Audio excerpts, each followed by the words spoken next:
शुरू से ही बता रहे हैं, ठीक है। मार्कंडेय ऋषि जी थे जिन्होंने यह माता नर्मदा का परिक्रमा उठाया था।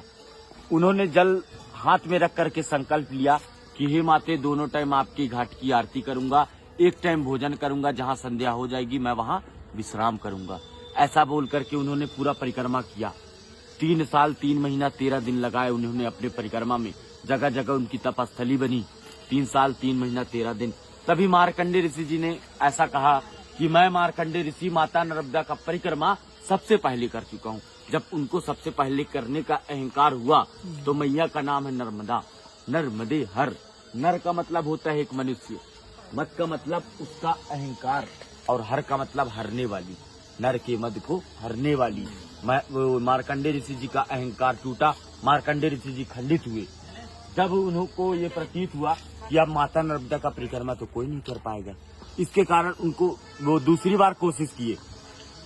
जल लिया हाथ में और बोला, हे मैया, दोनों टाइम आपके घाट की आरती करूंगा, एक टाइम भोजन करूंगा, और जो मुझसे इतनी बड़ी भूल हुई, इतनी बड़ी गलती हुई, मेरा जो अहंकार था, उसके प्रायश्चित के लिए आपके दोनों तटों में हजारों नदी नालों का संगम है, मैं किसी भी नदी नालों को नहीं छोड़ूंगा।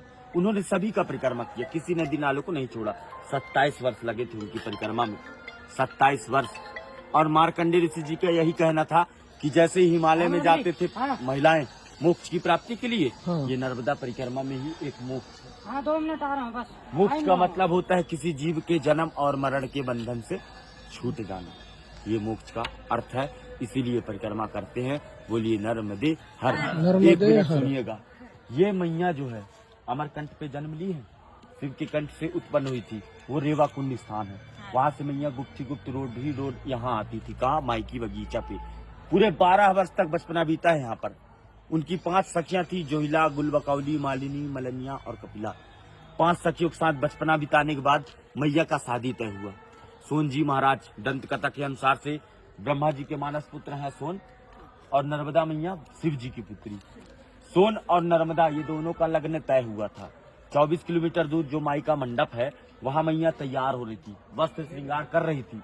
तभी मैया ने अपनी सखी जोहिला को कहा कि तुम बाहर देख कर आओ, बारात आया कि नहीं आया। तो जोहिला ने कहा, माती मेरे वस्त्र गंदे हैं, इस वस्त्र में मैं बाहर नहीं जाना चाहती। तभी मैया ने अपने वस्त्र श्रृंगार जोहिला को दे दिया था। जोहिला उस वस्त्र श्रृंगार को पहनकर बाहर चली गई।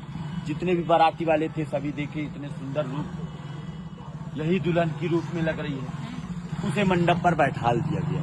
जोहिला भी जानबूझ करके बैठ गई, और जो है छल कपट करते हुए वो बैठी। सोन जी महाराज जाने अनजाने में बैठ गए। दोनों की शादी लग्न करा दिया गया। मैया तभी से कुंवारी कन्या के नाम से मानी गई। माता जी का शादी लग्न नहीं हो सका। मैया एक कन्या से जलधारा के रूप में पंडित होने का भी निर्णय ले ली, और जब वो जलधारा बनती है तो अमरकंठ पे माता जी का मस्तक है, नाभि कुंड पे, नेवावर पे नाभि कुंड है, और चरण समुद्र में है। इस नदी का परिक्रमा आप इसलिए एक ही नदी का परिक्रमा किया जाता है, नर्मदा नदी, जो कि गंगा, जमुना, सरस्वती माता आपकी सभी से सर्वश्रेष्ठ है। जैसे गंगा की स्नान मात्र से, जमुना के जल आचमन से, सरस्वती के जल छींटे से जो प्राप्ति मिलती है, माता जी को मात्र आंखों से देख लीजिए, दर्शन कर लीजिए, तो दर्शन से वो प्राप्ति मिल जाती है। बोलिए नर्मदे नर्मदे। आप यही रास्ता है ना दादा? नर्मदे हर बाबा, नर्मदे हर। बढ़िया, आपको अच्छा लगा? बहुत बहुत। बाबाजींनी आपल्याला ऐसा दीजिएगा कि हम देख लीजिए। नर्मदे हर। बाबाजींनी आपल्याला खूप छान माहिती दिली, जी आपल्याला माहित सुद्धा नव्हती।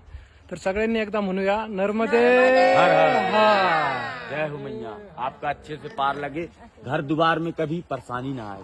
नर्मदे हर। नर्मदे।